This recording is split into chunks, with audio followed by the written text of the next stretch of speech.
निर्णय मला काय हरकत नाही म्हटलं, कारण मी तर म्हटलं ओबीसीचाच मुद्दा घेऊन बाहेर पडलो, शिवसेनेच्या बाहेर पडलो. आणि त्यामुळे जर असा का काही जरी मागासवर्गीयांचा किंवा इतर लहान लहान जे घटक आहेत त्या सगळ्यांचा पक्ष निघत असेल तर विचार करायला काय हरकत नाही. परंतु नंतर मग काय झालं मला काय कल्पना नाही. परत काय ते काय त्याने तो विषय सोडून दिला. काय एवढं प्रामाणिकपणे तुम्हाला सांगतो. आता मुद्दा राहिला स्वतंत्र पक्ष कोणी काढू शकतो. हल्ली काय अनेक पक्ष आहेत, आपण काढू शकतो. कदाचित पंकजाताई म्हणतात त्याप्रमाणे तो मोठाही पक्ष असू शकेल. पण माझं म्हणणं असं आहे की एका समाजावर पक्ष काढणं आणि त्याच्यामध्ये यश मिळवणं ते कितपत यशदायी आहे याची मला काही कल्पना नाही. मग तो कुठलाही समाज असेल.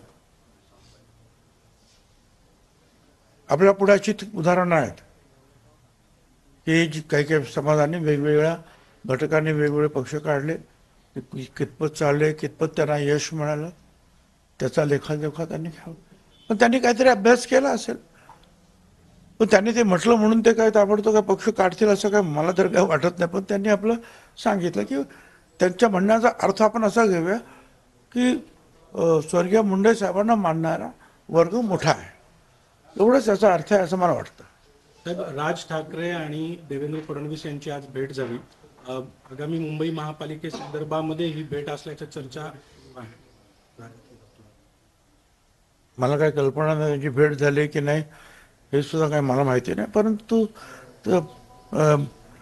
फडणवीस साहेब भेटत असतात त्यांना, ते फडणवीस साहेबांना भेटतात, शिंदे साहेब पण त्यांना भेटतात. हे सुरू असतं. आणि कदाचित त्या निवडणुकांच्यासाठी काही चर्चा आहे की काय मला काही कल्पना नाही. पण असू शकते, नाही असं नाही. मुंबई महानगरपालिकेच्या दृष्टीनं ती भेट असू शकेल.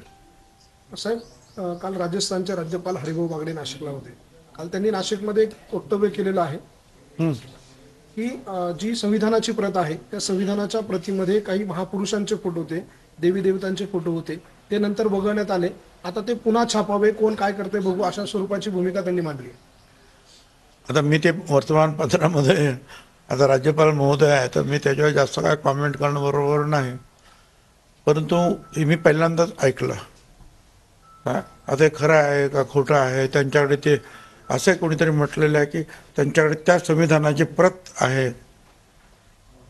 ठीक आहे, तर ते बघा काय करायचं ते. आणि अशा